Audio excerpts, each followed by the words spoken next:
All right, we're recording. It's the Doc and Gary Horne, and we're here with Todd Keneley, the commentator for United Wrestling Network, PrimeTime Live, and so many other things. Todd, you've been all over the place, I guess, but we are gracious. Thank you for doing this, man. No, my pleasure, man. I'm so excited to actually talk to you guys in person for once. But big fan of the show. Steal research from the show from time to time, and some of your lingo I will find a way to work into my commentary, as I'm sure you've heard. Rob was so tickled the last time he kept saying kept sending me messages about prize fight wrestling. You said that the other day. That's like Rob's favorite phrase. So it's he was real pumped about that. Time, yeah, don't come to me for plagiarism, Dr. Stinson. But I got that in there. I got to mention the Burke a couple times. So yeah, I'm definitely paying attention. That adds a level of credibility, man, because we respect you so much, and when you say stuff like that, man, we just appreciate you, and we're just trying to create a, like you said, a lingo or a vernacular around about the NWA and the UWN, and so it's hearing you say it's fantastic. Yeah, he's right, man. We're just so grateful for it. It was one thing when you name drop the podcast, or like you mentioned me during the Hammerstone match, or whatever. But when you brought up the Burke, that was a huge one for us. We're like, this thing is catching on now. This is legit. This makes it official. That belt is the Burke. Like you said it. It was like right around that same time. I think Thunder Rosa dropped it in something and said something about the Burke, and we're like, we made that. That happened on this show.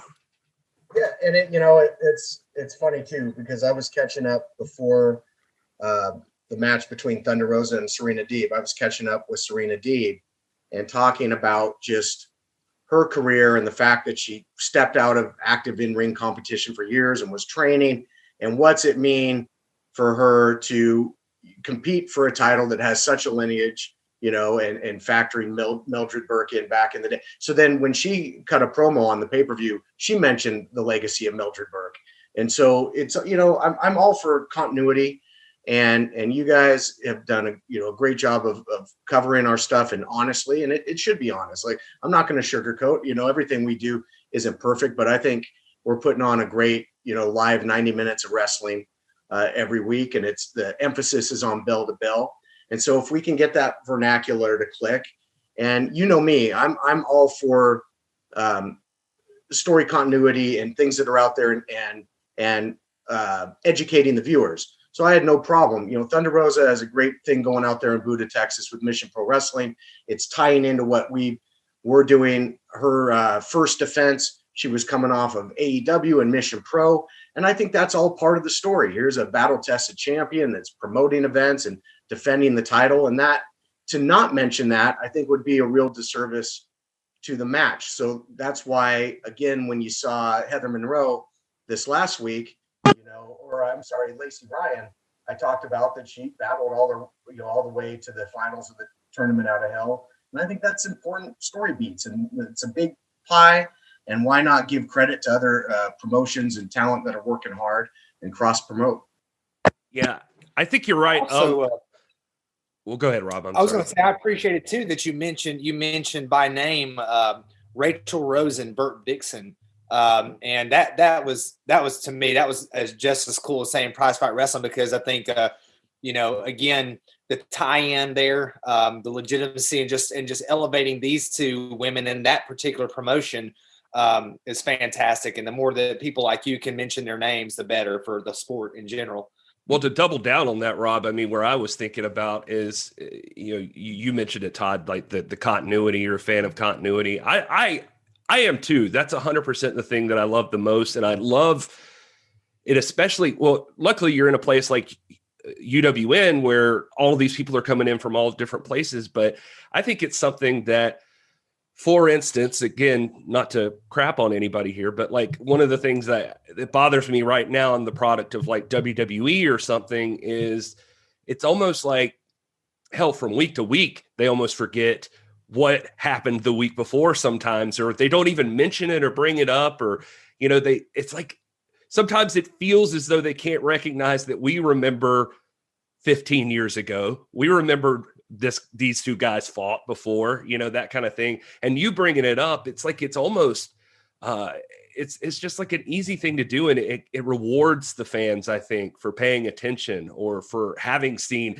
anybody who watched the Mission Pro show you got to pop out of them, because they're like, oh yeah, I saw that, and that sort of thing. So that's just a cool thing that seems like an easy thing to do, but I don't feel like a lot of people get that. Yeah. And I'm glad that I have the freedom to do it. No one at United and nobody with the NWA has said, hey, don't mention this, don't mention that. And so I think it's important, to tell that story. And, staying on the topic of women's wrestling, when it comes to the tie-ins with Mission Pro and such, it's going to continue, because now we've got the American Kaiju coming in next week, taking on Ruby Rays. That should be a war. That should be an absolute war. It's going to be physical. It's going to be great. So, there'll be more where that came from. And when Lindsay Snow's out there, I'm definitely going to talk about Mission Pro. I'm definitely going to talk about Bloodsport. I mean, I grew up a huge fan of professional wrestling, first and foremost, as long as I can remember. But then I've also delved into a lot of sports outside, of that. I played football at USC. I've called a lot of MMA. And so I think it's more that MMA kind of commentary mentality, that in MMA, you will hear UFC commentators talk about fights that fighters have had outside of the UFC. Fights that they've had, in Japan, or fights that they had with Bellator, or even a competition, because it's sport, and I think that strength of competition is huge. So when you've got a Lacey Ryan that's coming in with the FSW women's title, that's great. She beat Taya Valkyrie for that title. But when you can also talk about the fact of who she just ran through in a tournament over the weekend, and then now is putting her title on the line live on pay-per-view, that just builds her up, I think, that much more, that she's such an active fighting champion in her own home promotion, but also challenger in others. It's just chit-chatting on mute. Well, now I hit record, but it's like, it's never safe. Everybody will always know when we put a pause in a recording, because Rob never stops talking. And like, we can't do the in and out. Like, Rob's just like, he's always got something to say.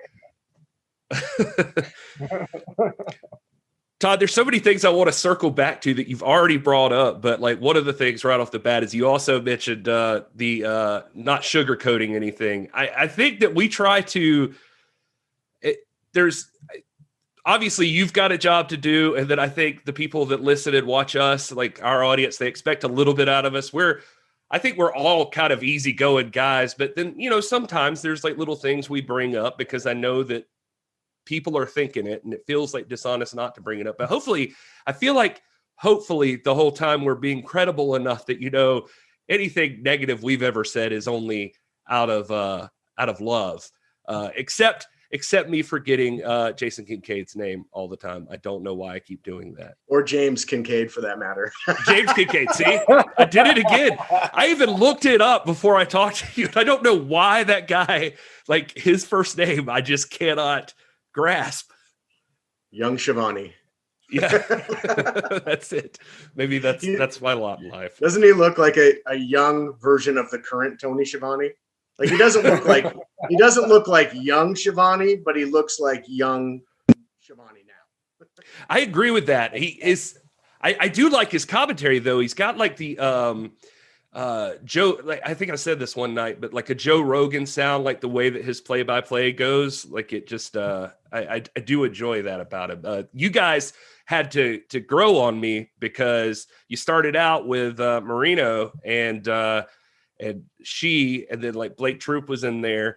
And so it's like, it was an ever evolving group of people. And we really enjoyed Alyssa. Like, we thought she was great too, but I mean, now I'm used to it. Now I'm like, all right, it's fine. You said something to me on Twitter about it, but I guess that's all to do with the way the world is right now. Yeah, it does. And we have, I'm glad we had Joe Galley for the first episode too, because I thought, that helped bridge the gap for the NWA diehards out there. And Joe should be there whenever possible, obviously. And for him to be there to call, Nick Aldis defending the 10 pounds of gold against Mike Bennett just felt right.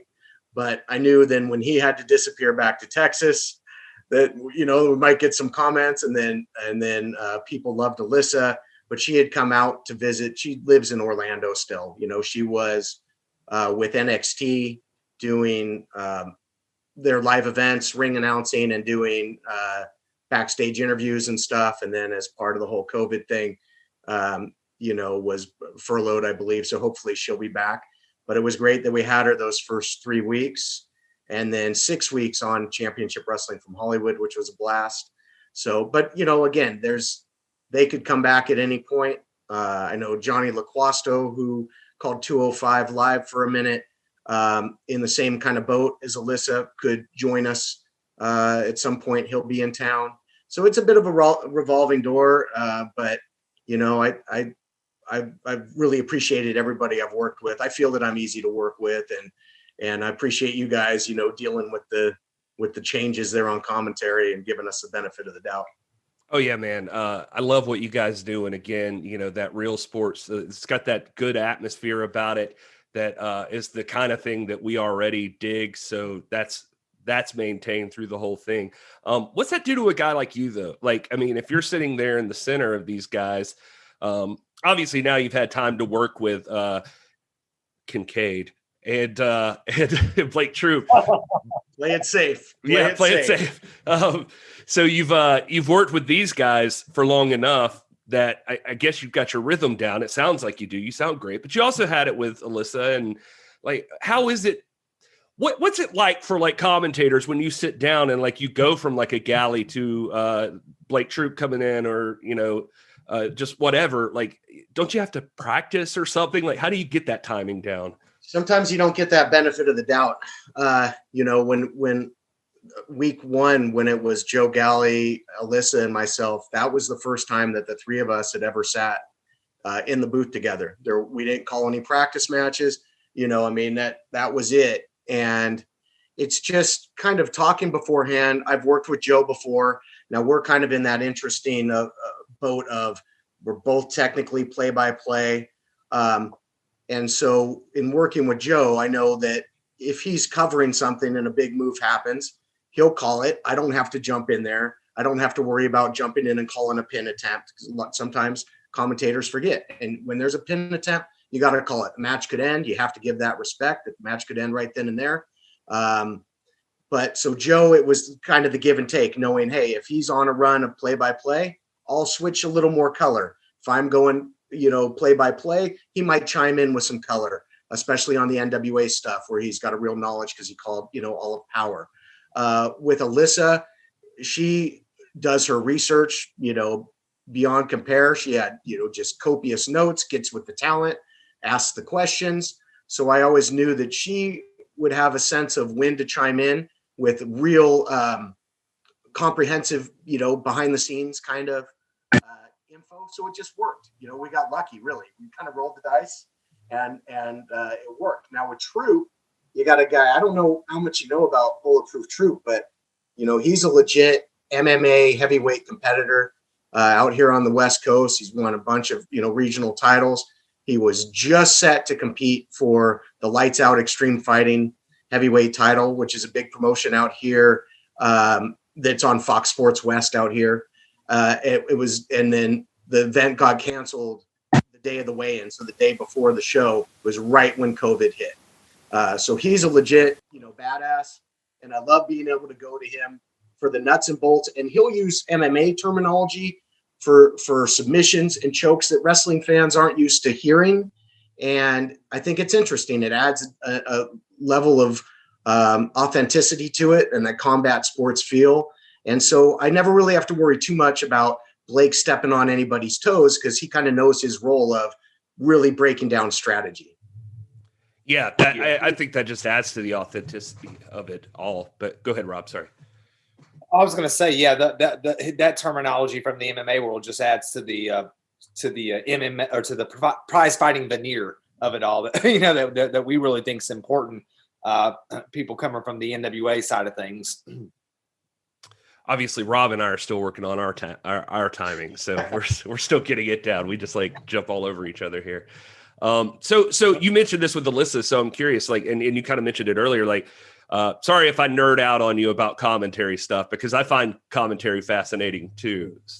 So you guys are legitimately like, are you having to work extra hard to like talk to these competitors beforehand, or is there like time set up that you're like, because it sounds like you really are. It's not the BS that you're just like saying, oh, I talked to him earlier and he said this, Yeah, no, I can truly say, and I won't say that I've never done that, but for Primetime Live, we do catch up with the talent and treat it like a true fighter interview, just like I would when I'm calling MMA.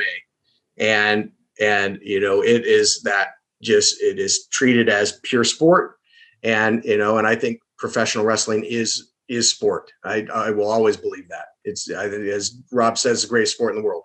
But a lot of times it will be just getting creative with when you catch them. So a lot of the talent that is maybe appearing the first time or has a different look or whatever the case may be coming in, they just want a new title somewhere, they'll go and they'll get still shots taken. And, or we'll cut those Saturday night's main event style promos that we all love so much. Yeah. And then we'll be kind of looming there with our notepads. And as they walk back out of that promo room, hey, can I just get 30 seconds of your time? And we'll get them there, because then at that point they want to start getting ready. They want to prep for their matches, and I don't want to bother them at that point. So that's usually a pretty good place to catch them really quick, right out of the other business that they've got to conduct, photos, promos. And, but no, we really do put in the work of getting information from the talent day of. I don't rest on old notes. I make sure the stuff's up to date. Yeah, it's funny how much I enjoy like the realism of that part of it, but then I'm still okay with like the Bobby Heenan jumping in sometimes as like, I heard on 52nd Street last night they found an earthquake and he tipped over a pizza truck and he'd emptied the whole thing out before the cops got there. So I don't know. It's like I have this weird, I don't know how my brain works that I balance it out. So I'll accept every once in a while if you're faking it. With that.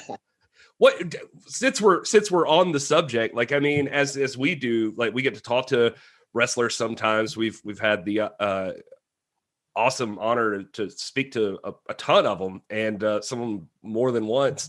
What would you like? What are your tips? What are the things you've learned? Do you have any special tips you'd give to people like us younglings, like trying to just get into the scene here, like how you approach and pay respect, I guess, and get the most out of someone when you're talking to them? Yeah. In terms of like getting into the business, or in terms of talking to talent? I guess talking to talent. Talking to talent. Yeah. I would say just, make it real, call on their real life, their real passion. It takes an interesting person to get into this business in any role, especially if you're going to be a competitor. And there's all kinds of different stories. For Chris Dickinson, for instance, the other day, he was interviewed on our series called The Push, which are kind of documentary style sit downs with the guys. And he said, no, I don't have that story of, it's crazy how I got into wrestling. So this is what I wanted from day one. So if it's a talent that says, hey, I've been a fan since, I can remember, since I was a toddler, then you can get into what was that one thing that really flipped that switch of, hey, this is what I want to do. What are those happy memories that you had of watching professional wrestling as a kid? Who do you pattern your style after? What drives you to compete? What led to the things that created your character? And really just get down to the basis of everything, and you'll find that the people in this business deep down, now sometimes some are shyer than others. Some can speak better than others, and that's why maybe some people have a manager or a mouthpiece. But if you can get them to kind of break down and really, there's a lot of passion there. There's a fire, there's a spark, there's a reason they're doing this. And especially if they're doing it at a high level, and if you can tap into that, you're going to get some fascinating stuff from them. Well, like a guy like you, I mean, you are one of the people that like from an early age started out. I heard stories like I think I forget which interview I was listening to of yours, but you talked about having the LJN figures and that sort of thing. So like I mean, what's your earliest wrestling memory? My earliest wrestling memory was, I think, sitting at my grandmother's house as a kid. My older brother's 3 years older. He's flipping the channels, and it was a Saturday morning. We're over there for the weekend, and wrestling was on, and it was Andre taking on, as he tended to do back then, taking on, I think, probably 3 enhancement talents in a handicap match, and got them all in the corner, and the big shoulder blocks in the corner, stacked them up in the middle of the ring, sat on top of them, 1, 2, 3, and just had the big Andre smile as he's, waving. And so, my brother's flipping through. I'm like, well, wait, what was that? Go back to that. So I remember that clearly being a thing. I remember that they were, the commercials all the time for the LJN figures, where it was like Snuka and Hogan and Big John Studd and Iron Sheik fighting in just like a suburban house. And Right. Snuka's coming off the stairwell, and Hulk and Studd are going at it. And so, and I just started watching wrestling and just, fell in love with the characters and got hooked. So right around that 84, 85, right at the beginning of kind of, the Hulkamania era, if you will, got me hooked. Where are you from originally? I'm from Southern California originally. Yeah. Okay. Born and raised out here. I don't think I give that vibe necessarily so much. But yeah, I grew up here in Southern California. Okay. I was just curious and just always interested too, like just where, the Doc is lifelong NWA, ride or die. Like that's always been his thing. I grew up a WWF guy. So, and I was born in South Georgia. So like, I don't even know how I ended up that way. I was dead in NWA territory, and I still somehow WWF reached me. And my first memory like involves Andre. So it's like, it was that moment where he tore the cross off Hogan and stuff like that. Yes. It was just, oh boy. Yeah. Then you're probably a little bit younger than me. But yeah, no question. Those larger than life characters. I mean, the first live event I went to, I remember the main was Hogan and Big John Studd, $15,000 body slam challenge. Hogan body slammed him on the outside of the ring. And then Heenan claimed that it had to happen in the ring, and you don't get the money, dummy. Took the money. But so I can speak your language a little bit. I grew up, became such a huge wrestling fan that I constantly had, Pro Wrestling Illustrated and The Wrestler, all these, wrestling magazines in hand, and they covered everybody. So I really learned a lot about, the NWA and the AWA and stuff at the time. I would see all these articles on Ric Flair and Harley Race and the Horsemen and the Road Warriors and, and then the Superstar Dream match, Hogan and Flair, who would win and all that. So I read the arena reports and saw the results. And then, we would get some world class would be on TV at some god awful, like late night hour. So I'd see, the Simpsons, and I'd see the Freebirds and stuff. And then I remember, the first time that I really, really, like the NWA kind of turned my head, I think would have been the Clash of the Champions in, 88, when they went up against WrestleMania 4. And I think WrestleMania 4 that year was on Showtime or something. We didn't have it. right. But I did watch, so I watched Clash of the Champions. And I saw that Ric Flair Sting, classic time limit draw. And I was like, this is the real deal. This is wrestling. And it definitely took notice and went out of my way to watch it, kind of from that point on. I remember thinking like when I would do the same exact thing, especially in like grocery stores, when I would have to like go with my grandma or something to the grocery stores, like reading the wrestling magazines and convincing her to let me get one and that whole thing. And that was how I knew, like, I knew who Jerry the King Lawler was like early on, but I just never seen it. I'd never seen him fight, I just saw him carrying like 30 belts, and he was the king. And I saw the pictures of the Road Warriors, and I knew the NWA guys looked the scariest, but I just, it's interesting. I think we've got kind of a similar background there. But Rob's, is that okay with you? Yeah, we had like an hour. We would get the WWF through like Saturday Night Main Event, and then I think Sunday we got an hour of it. But I was reading PWI and the whole Victory Sports series, with the Roll Call of Champions and all that stuff, and became familiar with like Pacific Northwest stuff, Billy Jack Haynes, and the mid South stuff too. But we had quite a bit of world class and NWA. I like to ask, going back to what you were saying about catching a talent as they're coming out of, cutting promos or doing photo shoots. We hear a lot about people talk, who do what you do, talk about certain talents who might, their ambiance is kind of intimidating. Like you hear about Scott Steiner and people finding him a little unapproachable. Have you encountered that at all? Because I look at a guy like Chris Dickinson, man, and this guy is like, I love him. He's amazing. But how do you approach a guy like that? And are you ever hesitant to? And how do you overcome that?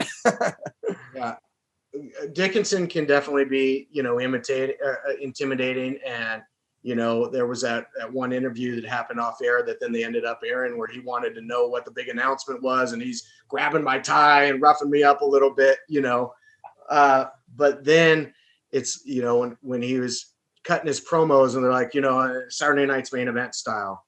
And he knew exactly, he grew up with that, right? That was kind of his favorite show growing up. So he knew exactly. And he's like, oh, okay, a little bit of Macho Man. And that's like, now you'll never unhear it now, because now when you watch him and he goes, Tuesday night, prime time live, it's like, there's that hint of macho, because I'll never unhear it. You're right. That's never unhear Tuesday night, prime time live. And so when you realize that at the foundation of it all, he's a fan too. That's what got him into this business. And yes, it can be very intimidating approaching a talent that you don't know very well and that has that kind of mystique. But they're professionals, and they want their story and their offense and their strategy and everything else, their story. Because in essence, we're storytellers, right? As commentators, there's a story being told in the ring, and we're there to weave that into our call, what's happening. But the fans can see what's happening. But maybe there's little nuances that the fans don't know, and maybe little things that we heard from the competitors that we can chime in. We can be that voice that they can't say everything. In a pre-match promo, they can't say, this is my strategy. But once the bell rings, we can say that we caught up with so-and-so, and this is something to look for. They're not going to tip their hand ahead of time and give their strategy. So, at the end of the day, they want to work with us and give us the information because they want that to be conveyed properly on commentary. They don't want us to just go out there and fly by the seat of our pants and make stuff up and say whatever we want. It's important to them. And, and I've had a lot of talents that have said, thank you so much for taking the time, for getting with me, because it means a lot. They see that we're going out of our way because we care, and I think then when they hear the call back, a lot of times they'll come back, oh man, thanks so much for mentioning that, really trying to get that across. And that's where I'm going with the character or whatever. It's, it's a partnership. It's a partnership that's a big intangible, I think, in the whole presentation of the match.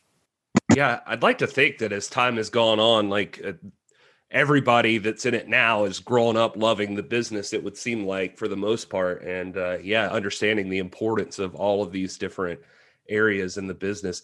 I don't mean to jump around all over the place, but I am curious, like, when you took your love of wrestling, like, I don't want to make you tell any stories you've told like 100 times or anything, but I'm always interested in how a guy like forces his way into doing something like that. We've all had dreams, and like, I played with wrestling figures. I made like little pay-per-views with my guys on a video camera, that sort of thing.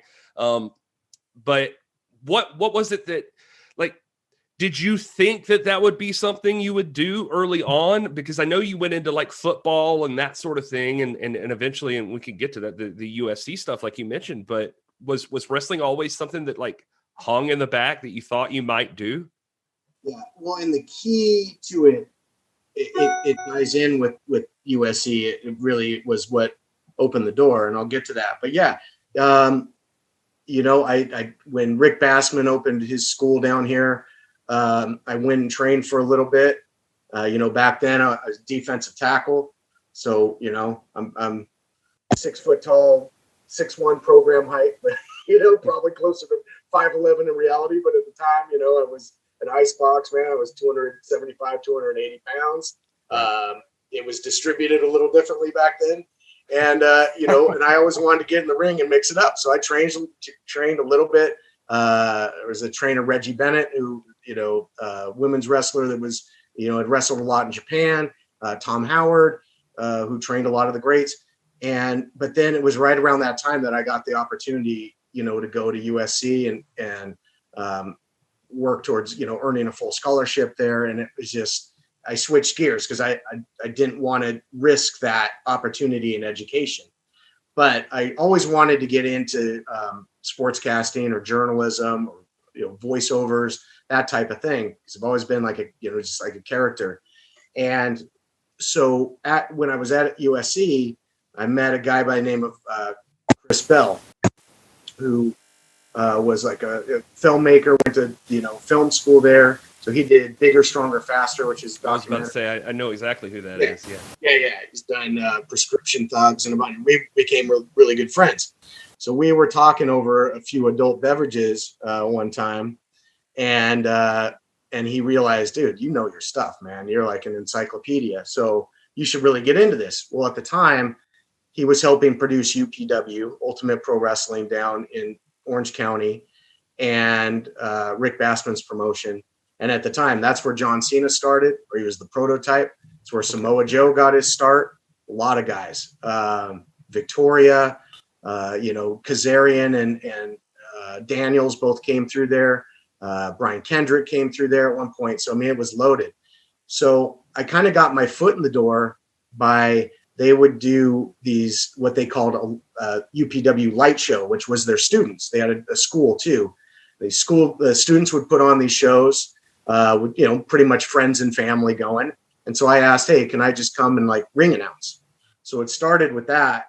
And then this is kind of a cool story. So all of a sudden I get this phone call, and it was Chris's brother, Mark Bell, who wrestled there as Smelly. And now he's got a powerlifting empire.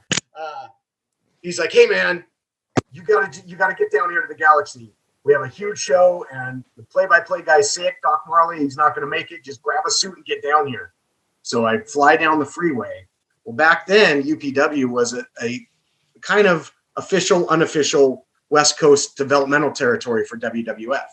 I remember hearing Jim Ross tell stories about it and stuff like that.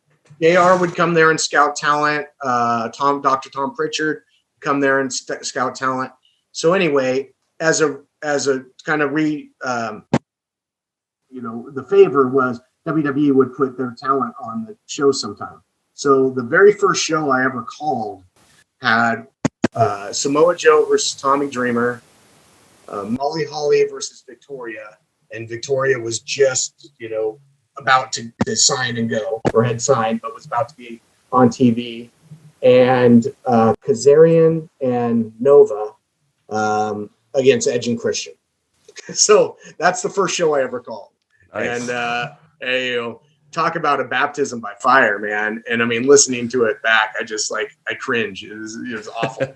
I sound like I'm doing a Joey Styles impression or something. But it was from there that then they liked me and they kept me on, and that was just the foot in the door. It was just kind of happenstance, right place, right time.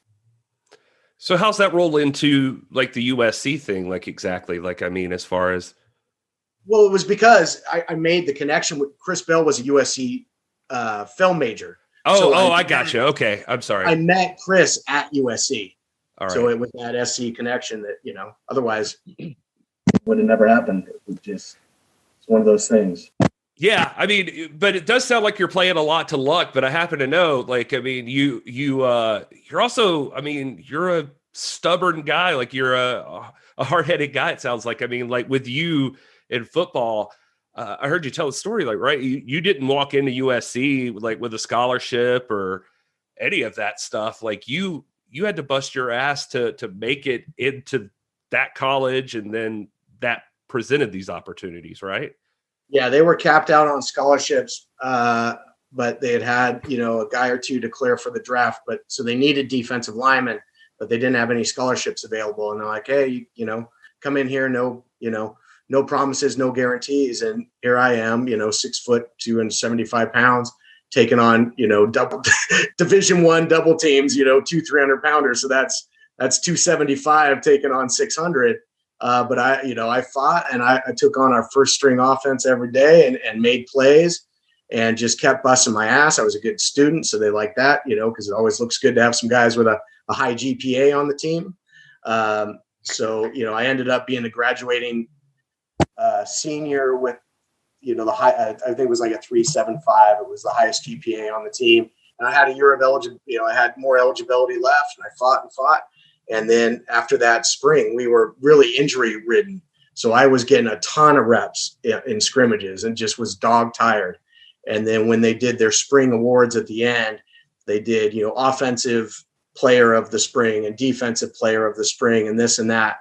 And then it was Paul Hackett, who was the head coach at the time, said, we got one more award to give, and, full scholarship awarded to Todd Keneley. And everybody went nuts and, shaking me around and slapped me on the shoulder. And, it was a great moment. So it was when that happened, because that was such a huge goal for me to make it at SC and get a scholarship. So I think I did get stubborn after that because, it was hard for me to take no for an answer when it came to making it into wrestling. I just kept pushing. And I've had my ups and downs. I was on Impact Wrestling and calling, Impact every week and calling pay-per-views. And at that time, the roster was stacked, Samoa Joe, AJ Styles, Jeff Hardy, Kurt Angle, Hogan was there. Like it was a good time, fun time to be there. And then they took the show on the road and that was expensive and they had to start making cuts. And so I was still negotiating contract at that point. So I was dispensable. But no regrets. Like I had such great experiences there. I mean, if you would have told me that I was going to call a Sting match or a Kurt Angle, AJ Styles match, or call Hogan segments as a kid, I would have told you you're nuts, and I would have been the happiest person alive. So sometimes you got to take things in stride and just enjoy the victories along the way. Well, you've got like like if you do a little research, you can find Todd breaking through the O-line and sacking the quarterback and throwing up the Hogan pose. And so I thought that was pretty admirable to see you work your way through there. But before you got to Impact, I mean, you met Marquez and stuff first, right? Like or was that? I met Marquez a long time ago because he was actually helping Bassman produce their TV at UPW. Oh, so in my earliest days, I crossed paths with Dave Marquez and then would work with him throughout the years. He did New Japan. So the original New Japan LA dojo, they shot New Japan Pro Wrestling USA Tokon Fighting Spirit out of the dojo. I did play-by-play on that. CM Punk was on color. So looking back, that was crazy.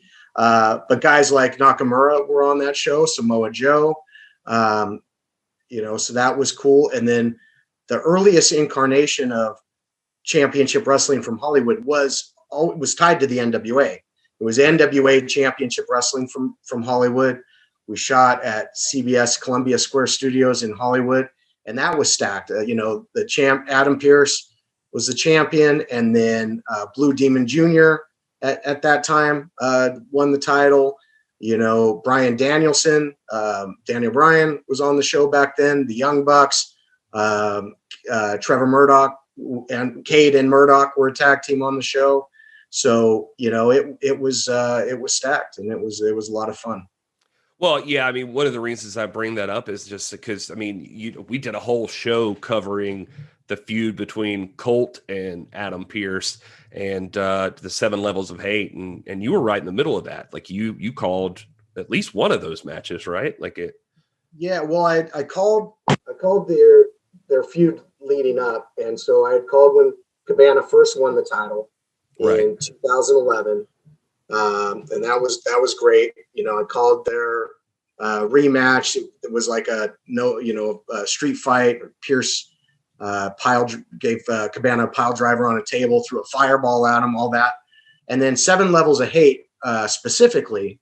I called the first match in the series, which was First Blood. And that was here at Championship Wrestling from Hollywood. And that was such a cool image because he had the white turnbuckle pads.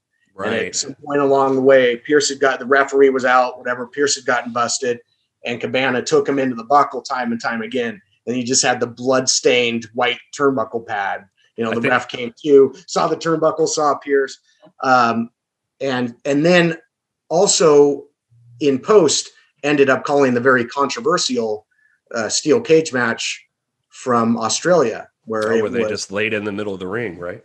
Yeah, where it wasn't sanctioned, and all that tumultuous stuff was happening with the NWA at the time. That's amazing that you're a part of that history. I mean, obviously we're huge fans of the NWA stuff, and yeah, we did that whole series or like a whole episode just based around that feud. And we definitely threw up that turnbuckle image at one point on the YouTube show, the live show that night. So that was a pretty big deal. How do you, well, like you said, I mean, you get hard-headed, you get stubborn. It feels like I don't know, man, I just admire people like this, that like you go in and you get a job like Impact. Now had you been applying with WWE during this time as well? Or was this before you even... Yeah, no, I had, and WWE. So I had a few opportunities with them. One was the first opportunity was, and again, I had great footage. I had John Cena matches. I had a John Cena Kazarian match that I called with Dr. Tom Pritchard. It's pretty good, pretty good thing for the reel to send in. But I had gotten so many rejection letters, thanks but no thanks type of thing, nothing available. And then, oddly enough, it was, I never really thought of it but it was kind of Chris Bell again, the guy that got me into the business, then ended up with a job on the creative team for WWE and got my tape personally into the hands of Michael Cole. And then all of a sudden it was different. So they shot SmackDown out here on the West Coast at Fresno, and I got the invite to come up. And they set up like a little audition behind the scenes. So I went into a room and they had the monitors and they had me call 3 matches with Taz and then do some stand-ups with Taz. And it went really well. Kevin Dunn came out of the truck, shook my hand. They had me listen to that whole SmackDown taping in the can so I could hear the production talking to the announcers, the whole bit. I'm thinking, yeah, I got this. And then they fly me out to Stanford, and me and my, ignorance is like, okay, I already auditioned, so I'm good. They took me in the studio, put me through the pieces. Big studio camera comes down, the red light goes on, and I froze up, man. I was like shaking like a leaf, deer in the headlights for the stand-ups. Now, when it came to the sitting down and doing commentary, I think it went well, but they didn't pull the trigger. They flew me back to audition me as a live events host. And then they never ended up, they just moved somebody from within. Then the last time I went back there was 2009 and called, with Joey Styles, called matches with Joey Styles, did stand up with him, and John Gaburek Big was overseeing the audition then. And same thing, I got a little shaky for the stand-ups, but then turned it around. I felt really well on the commentary. And afterwards, Big met with me one-on-one, and he's like, just really put over my commentary. He's like, you get it, you flow with the match. I get all these sports guys in here that just, they're either up here all the time, or they're here the whole time, or they don't know to tell a story. They're just calling moves. And I felt really good about it. But same thing, they said they were going to whittle it down to the final 3, which they did. And then I got a call that I had made the final 3 of the people they were looking at, but then they didn't take any of us. Oh, So man. backhand, but we want you to know how much we think of your work. I'm like, well, thanks. It's not really paying the bills, is it? No. If you So- ever watch, I know you're probably worn out on Tuesday nights when Primetime Live is ending, but when we go on afterwards to review, a lot of times it's a Todd Keneley Appreciation Society, just talking about the way you guys paint context and help bring the story along, especially to people who might be tuning in that may not be as aware. Because I think one of the great things about UWN is you really do have this menagerie of talent. They're bringing in exposing a lot of talent from a lot of different places, and you guys do a great job of painting the picture and filling in gaps. And I don't want this to sound. It's not like you're new to this. You've been doing this for a long, long time. I'm curious, is there anybody on the color or on the commentary side of things that inspires you, that you look up to, or that you study from, or that you not necessarily imitate, but that you model your style after? Well, yeah. Todd, before you answer that, what were you about to say? Oh, I was just going to say, then it was, months later I did the Australian tour with Hogan and Flair in the main event. And that's when I worked with Hogan and Bischoff. They liked what I did. And that's kind of where the opportunity with Impact came from there. But yeah, Rob. Gorilla Monsoon. Yes, thank you. Yes, Gorilla Monsoon. And I've noticed it. It's been so long, and I'm sorry to jump in on you, Todd, but I do have to just acknowledge that, like, this, you'll have to say it because I can't, but even this last week, as we're recording this, you mentioned in the Mike Bennett match, something protuberance, and it just brought a tear to my eye. Here we go. Repeat after me. External. Occipital. Protuberance. External occipital protuberance. That's beautiful. I heard that and I was like, that is, oh man, it's been so long. Nobody does that anymore. And that was one of my favorite things about Gorilla. But anyway, I stepped all over you. Go ahead. Oh yeah. Gorilla for me was, is the one I think I probably borrow the most from. And I'll name drop them. Like, I'm not going to say external occipital protuberance, and not mention Gorilla Monsoon. But I vividly remember as a kid him saying that, and Ventura, was like, "What's that, Gorilla?"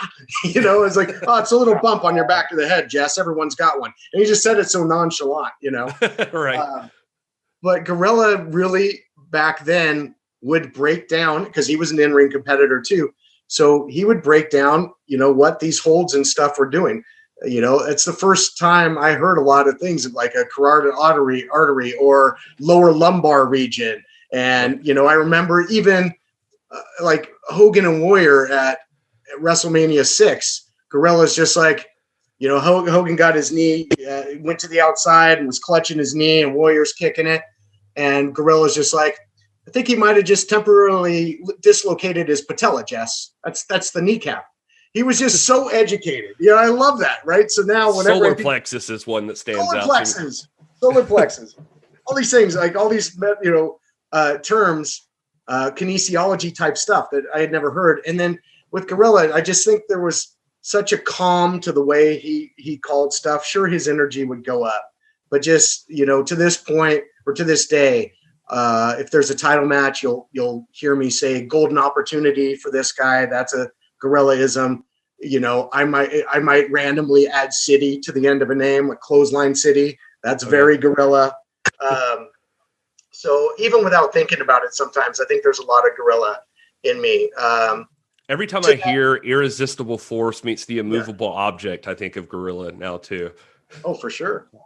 Yeah, for sure. But also, I think doing it kind of like a pure sportscast style, I think there's maybe a little, I think he just had such a classy, kind of just straight-laced way of doing it. But I think there's even maybe a little bit of Gordon Soley every once in a while. And then when the energy like really gets manic, like I said, man, and like you said, Saturday night's main event was a big part of my childhood growing up. So every once in a while, there's a little bit of commentary Vince, which to me, people can say, oh, he didn't call moves, but there was such just a frenetic energy. And I mean, I loved the 1, 2, he got him. No, he didn't either. No, I was hoping you'd bring that up. Yeah, because hey, people can crap on it if they want to, but I love that Vince McMahon stuff, and that he was never right about that damn pinfall. He just always, he thought every time that was it.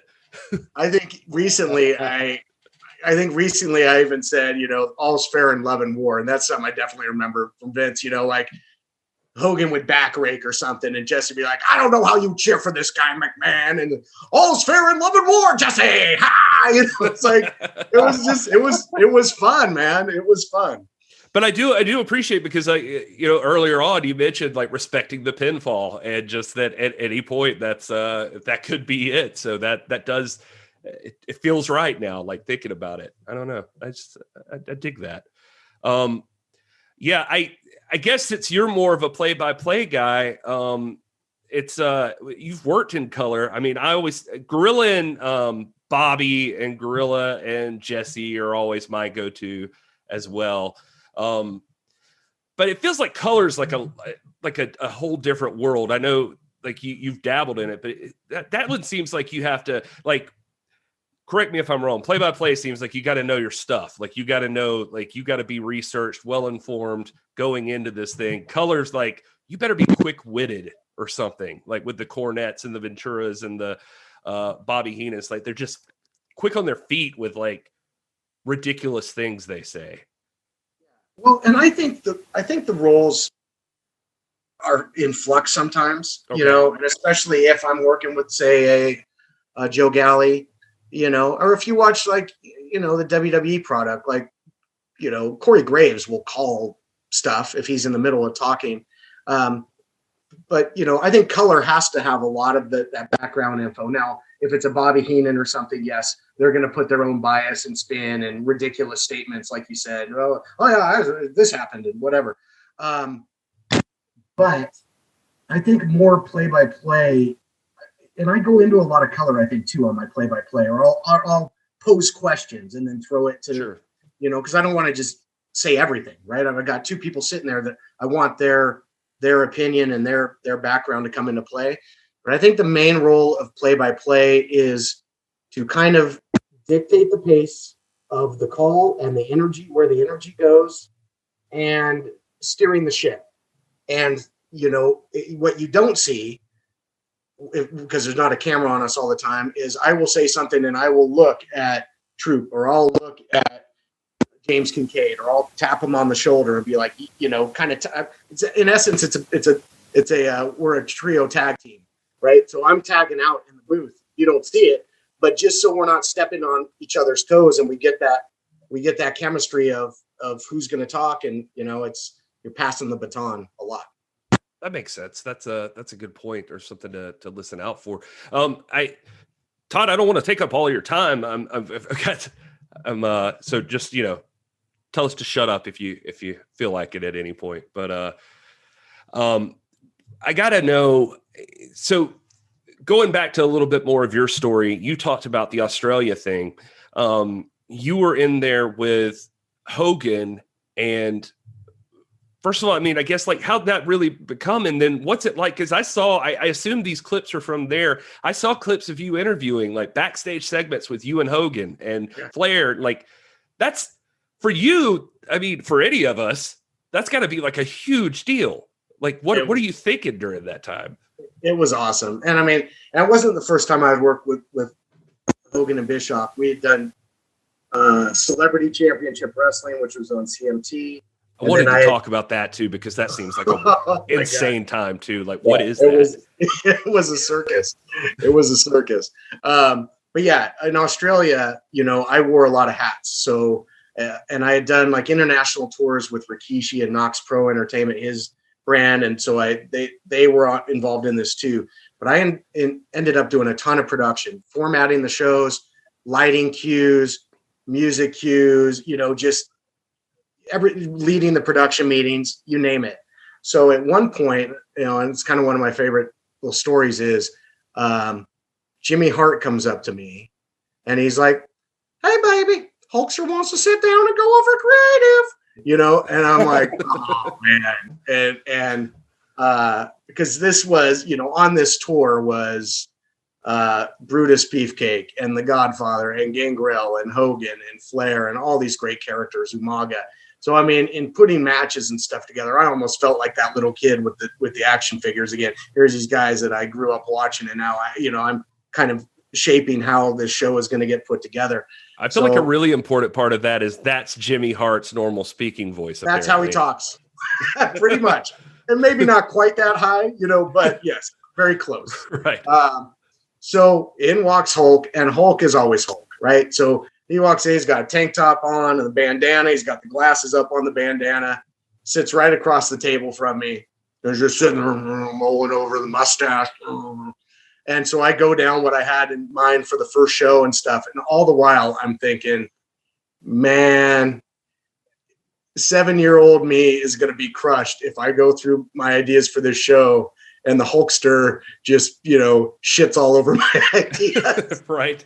I'm going to just bust into tears and run out. So he's sitting there and then he's like, I love it, brother. Let's do it. Let's do it, brother. I'm like, oh my God, this, crazy. And so, yeah, then got to do backstage interviews with Hogan and Flair.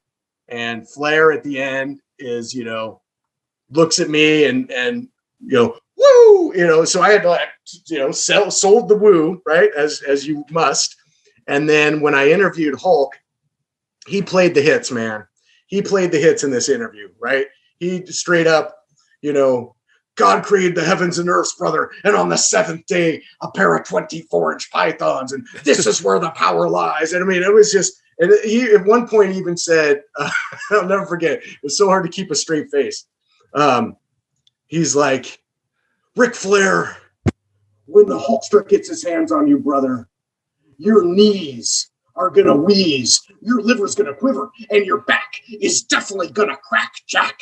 And I'm sitting there holding my and just about to lose it, right? I mean, how do you keep a straight face? And then, so at the end, and I'm having my Mean Gene moment, right? And at the end, he goes, so you know what, little dude? And he like pokes me in the chest.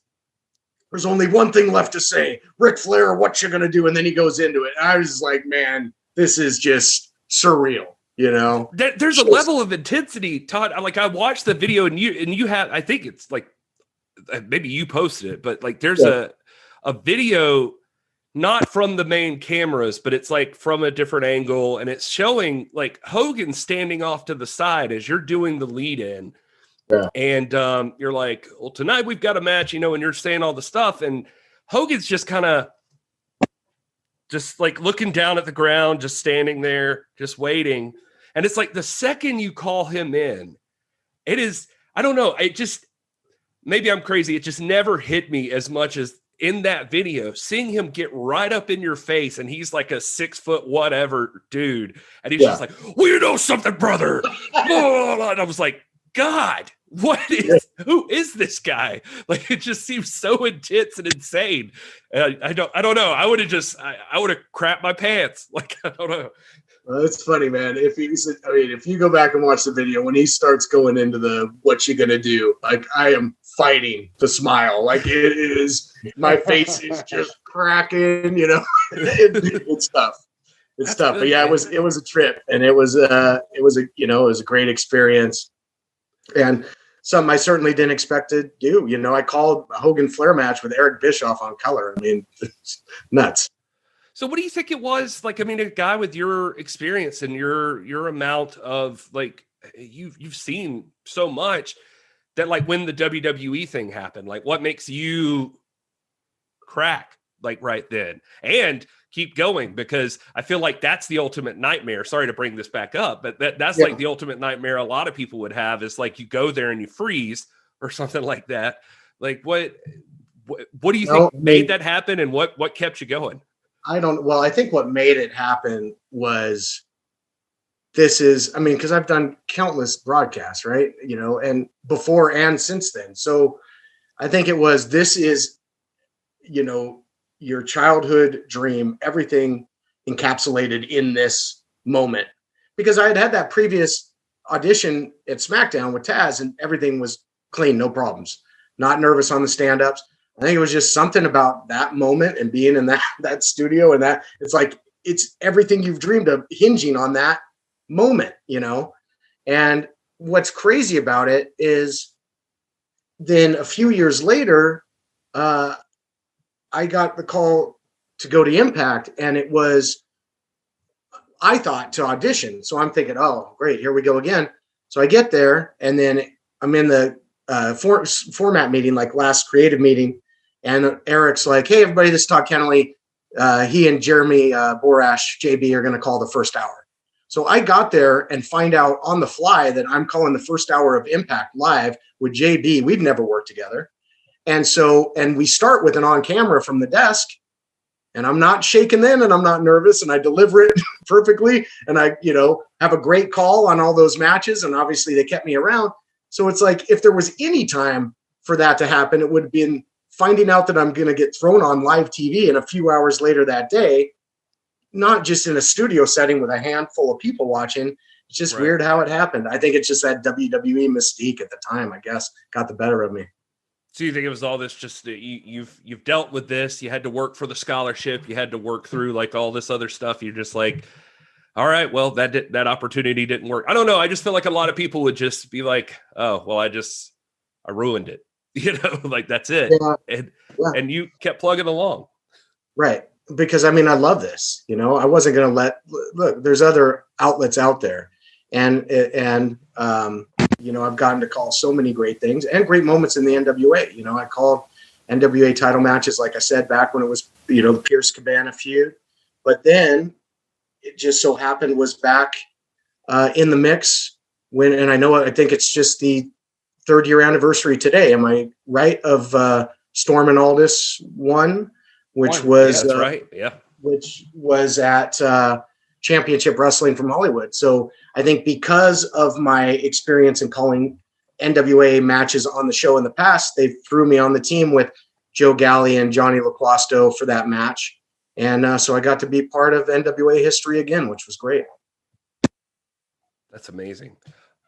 So Rob, did you? I've been talking to his ear off. Did you? No, I was just saying that is amazing. Yeah, I was just reading about that today. Did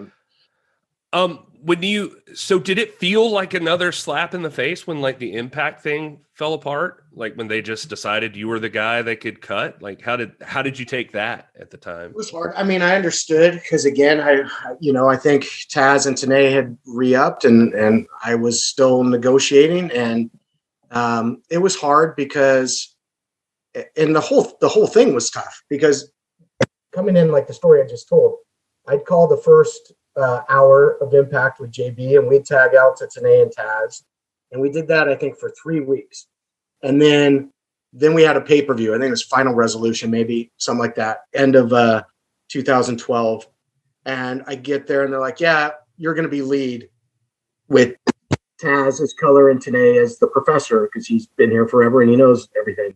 And that was putting everybody in a tough spot.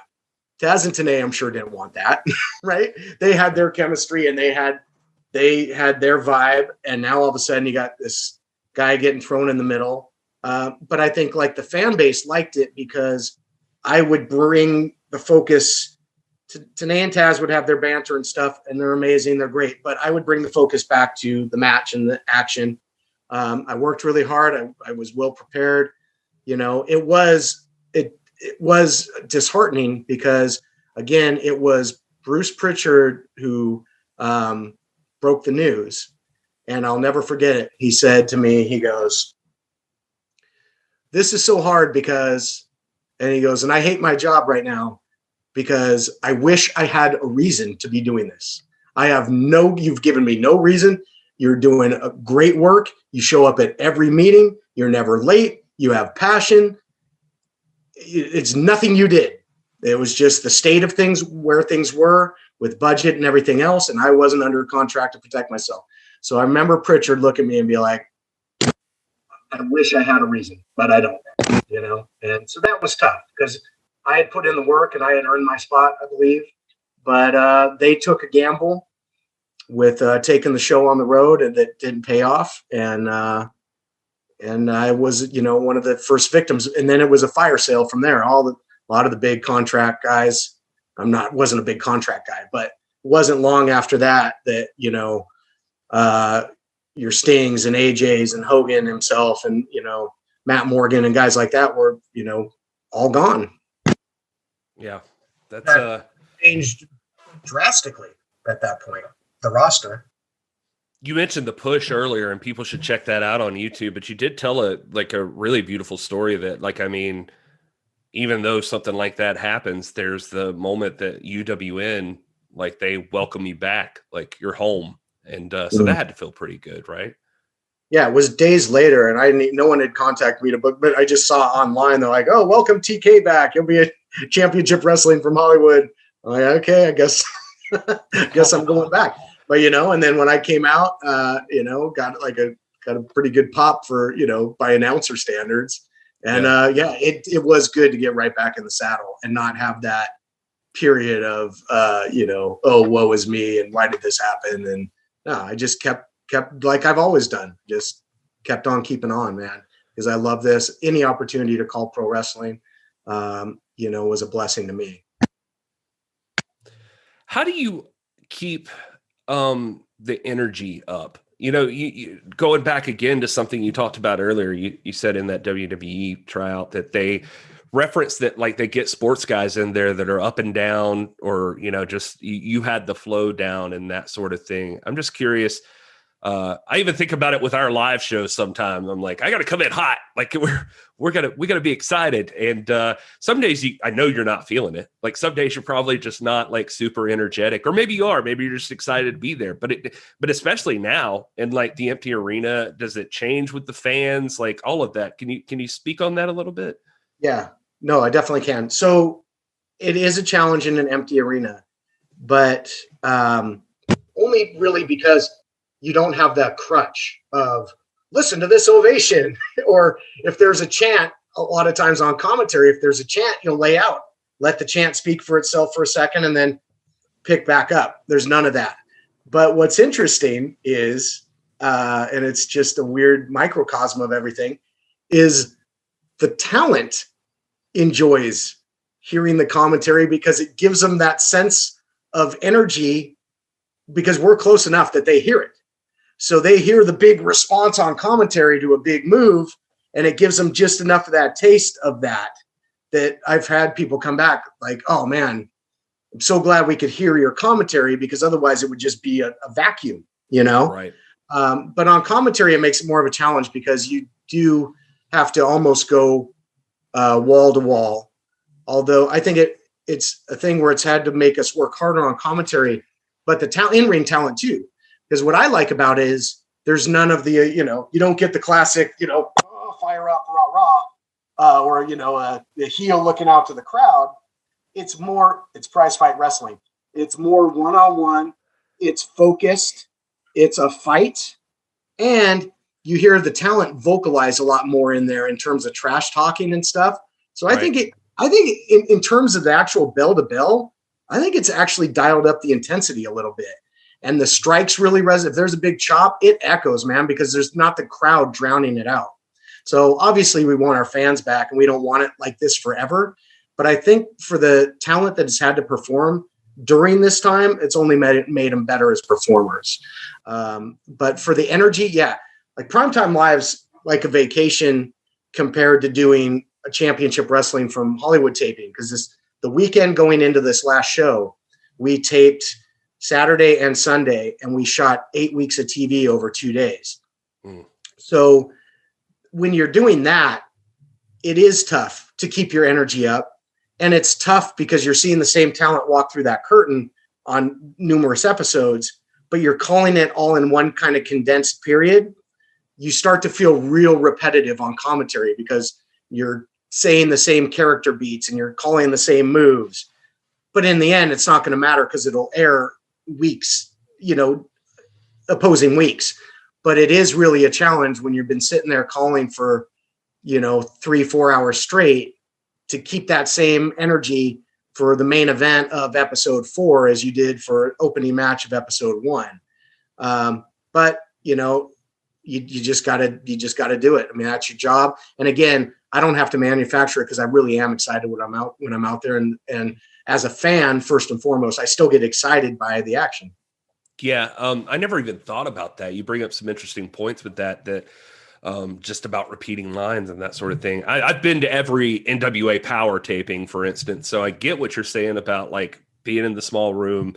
And yeah, you're seeing the same people walk in and out. And so even in the crowd, after a while, like towards those later moments of the show, you're kind of like, all right, I'm out of energy now. But luckily, I mean, I assume maybe you guys have tricks like this too. I remember like at the end of like Power, Billy's usually the guy walking out there and just like, he's got that, I guess, rock star background. So he's got a lot of the, give me a little bit more. Come on, like, we're powering through this. We're almost there. And so people tend to get right back into it. But I never even thought about just like how it must feel to like call the same person's match multiple times or something like that. Yeah. Well, I mean, yeah. And you bring up a great point with fans too, because it's like, I think it's the old economic kind of theory was the law of diminishing marginal utility, right? So it's like, yeah, ice cream. Yeah, ice cream. Yeah, ice cream. Yeah, ice cream. Yeah, I don't want any more ice cream. And so, but we have great fans. And of course, there's a whole different energy in those Power tapings. So, it doesn't show. But yeah, it's everybody's got a limited gas tank and you can only keep that up for so long. Right. Todd, Rob's got to bounce. He had a hard out, and I have talked so much, so I wanted to give him a second. And I had a couple more questions. If you don't have time, we can do it another time. But if you're cool, we'll give Rob an exit. Rob, did you have anything that I completely walked over you on, and you wanted to talk to Todd about? No. I wanted to. I've got my wife and daughter are going to walk in here in about 5 minutes, and if I'm not ready for them, they're going to be ticked. So, but I wanted to ask you. We are now 9 weeks into UWN PrimeTime Live. We've seen some amazing stuff, some stuff that we've been a little bit critical of, but it's all in all, it's been pretty good. Who do you look at as this is the talent that everybody needs to watch right now? This is the one that here very, very soon, this is the one that's going to be the game changer. I think you gotta mention Danny Limelight Rivera in that, just in what he's accomplishing all of a sudden. Hard not to respect the guy. He's a proud, Marine father, questioned whether to walk away from pro wrestling at one point. I know you guys have talked to him, but has really worked hard, and I'm so happy to see the opportunities coming his way in the form of United Wrestling Network with Hollywood and PrimeTime Live, New Japan Pro Wrestling. He's had a couple really good showings on AEW, on Dark, and GCW. I mean, the guy's just blowing up all of a sudden because he's another guy that just won't take no for an answer, man. He keeps finding a way. He's a great singles wrestler. I think he and Papo as the Bodega are great. And so he's just, I think a lot of people, if you ask, who's the breakout star of PrimeTime Live, a lot of people will say Chris Dickinson, and he is, but I think they're just different. And Dickinson was already making waves, on the East Coast. Had his match then with Moxley at Bloodsport, but I would say, I'd have to say that Limelight is the guy to look for. Yeah, man, Limelight is, and we did get a chance to talk to him, and this guy's got money written all over him. Do you have a pick? And maybe you're not even allowed to do this. Maybe you shouldn't for journalistic integrity. But do you have a pick for the championship match here, in the tournament? Well, I will follow the college game day mentality of, well, you'll be on the call, so you don't get to pay by analysis. I for one am glad that, and who knows, with the switch in the brackets, maybe it wouldn't have originally ended up this way. Who knows what would have happened? but I'm glad that it has come down to, and I know you guys called it, but I'm glad it's come down to Dickinson and Bennett, because I think that's the story. Because you've got Dickinson that has run roughshod. He's run through everybody. He's been pleading for competition, and now he's getting it, and he's found himself in a couple tough battles. And you've got Bennett, who it was that opportunity of opportunities that, the NWA World's Heavyweight title, the 10 pounds of gold, Nick Aldis that brought him back, gave it one hell of a shot, came up short. And I'm glad that wasn't the last we saw of Bennett. Had a physical match with Kratos, who I'm sure might be controversial right now with you guys. I think he is. I think he is. Yeah. Hey, I wanted to see the question mark too. I'm not going to lie. So now Bennett enters the tournament and, just puts together a couple great performances there against tough competition. It was great to see Kevin Martinson get a shot. Really enjoyed that match with he and Bennett. And then veteran versus veteran with Davari. So you got this guy now. He didn't get that prize. He didn't get the NWA World's Heavyweight title, but now he's got a shot at becoming the first, United Wrestling Network, champion. And I just think that it's probably the two guys that it's going to be toughest to pick, because they both have such momentum and such great stories. You could see it, the feel-good moment, the Cinderella story with Bennett. You can see, hey, that wasn't enough because no one's going to stop this human buzzsaw and great white shark. I think it's intriguing, and I can't wait for, a couple weeks to see it go down and call it. Yeah, I don't think we can wait for you to call it. Does it piss you off, by the way, that Rob keeps refusing to acknowledge the UWN Heavyweight Championship as a world title? I understand. I mean, this is the NWA podcast, and I can see where you would say that until that title is defended internationally, which is tough to do right now, obviously, with things the way they are, that it's not a true world title. I get that. But then again, when you have people that have competed all over the world, Mike Bennett was an IWGP tag team champion, New Japan Pro Wrestling. Davari is a guy that has traveled the globe. Dickinson has gave John Moxley, the AEW world champion, if that's a world title, a real run for his money. So I think it's a world-class field that I think you could make the argument that it is a world championship because of the competitors competing. But I'm sure the day will come when things get back to a semblance of normalcy that the title will become a true world title and will be defended, just like our tag team titles were defended in China. When Aldis defended the world title against Colt Cabana. So other UWN titles have become world titles, and this will be eventually cemented as a world title. And then you can rest that argument at that point. But I get it. It's valid. And look, I mean, we have said, and I've said that what you said, that this is a very prestigious world-class championship. I like that it's an open weight title, so you're not saying it's the world's heavyweight title. Right. So they're certainly out there, and I would never want you or David Marquez or the person who's going to earn this championship to ever be offended like we're sliding it.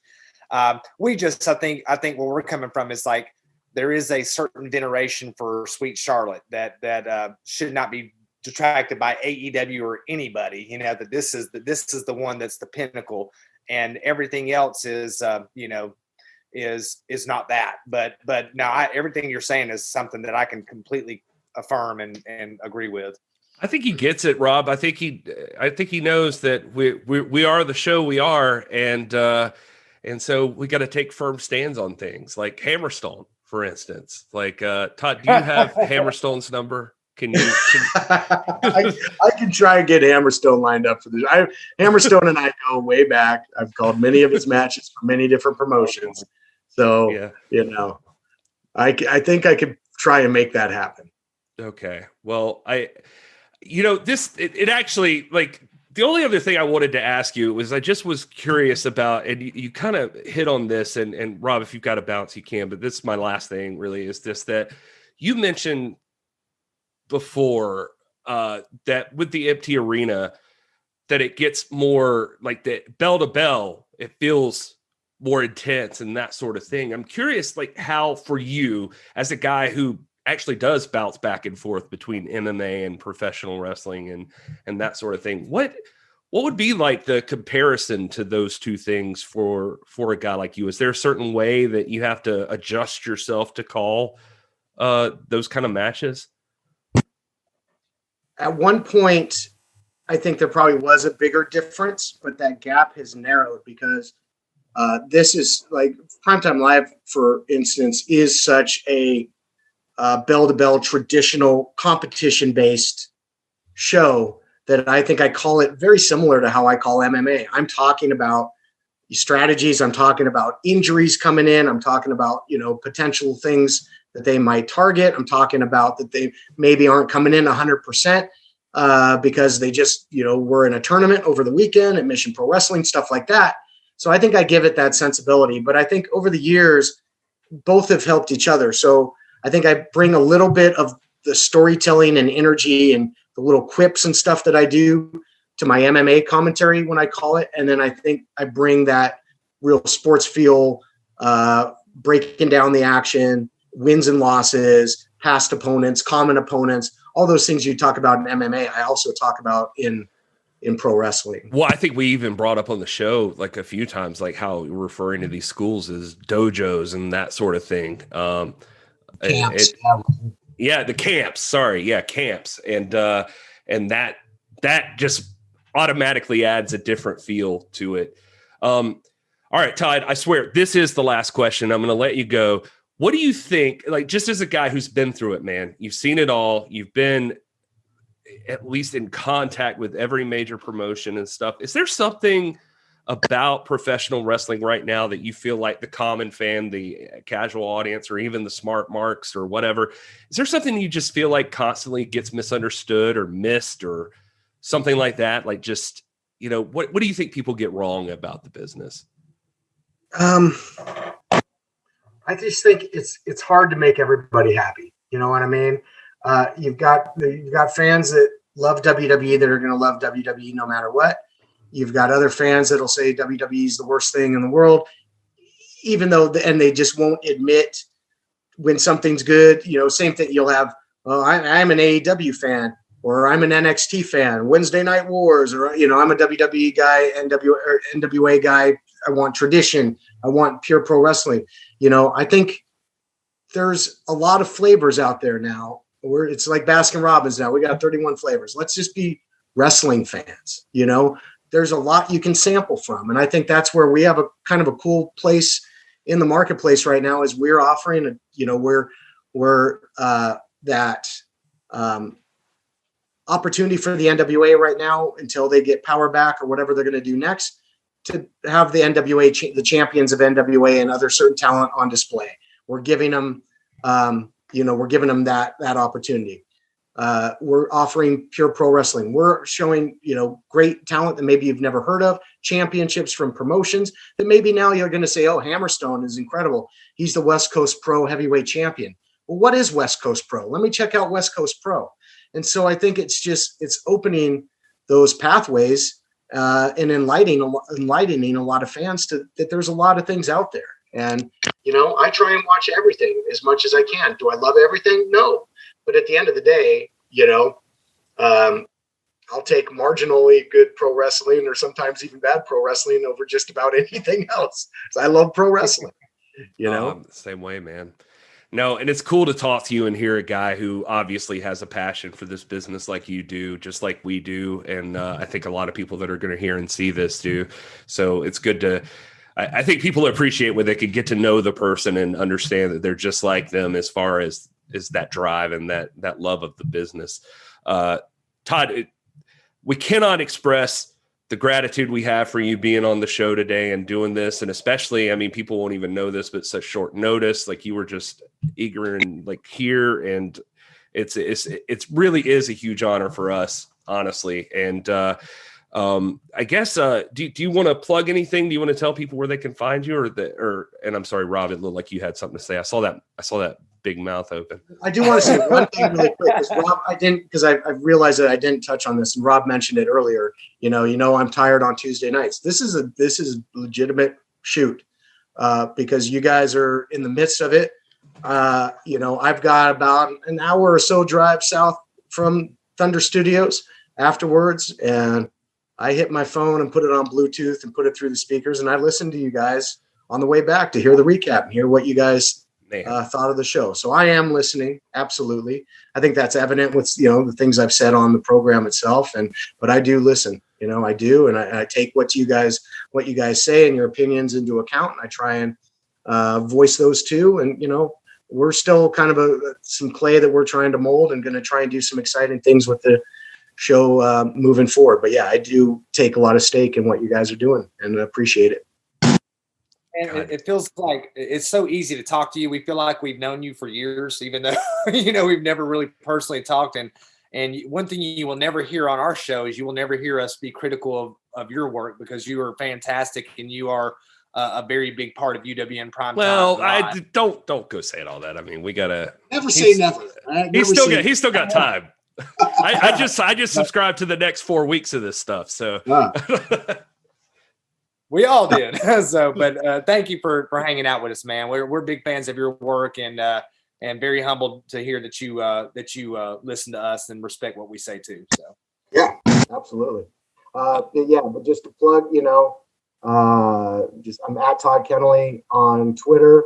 I'm pretty responsive. I'm at T Keneley on Instagram. You can find me on there. Follow United Wrestling Network and NWA, obviously, on social media.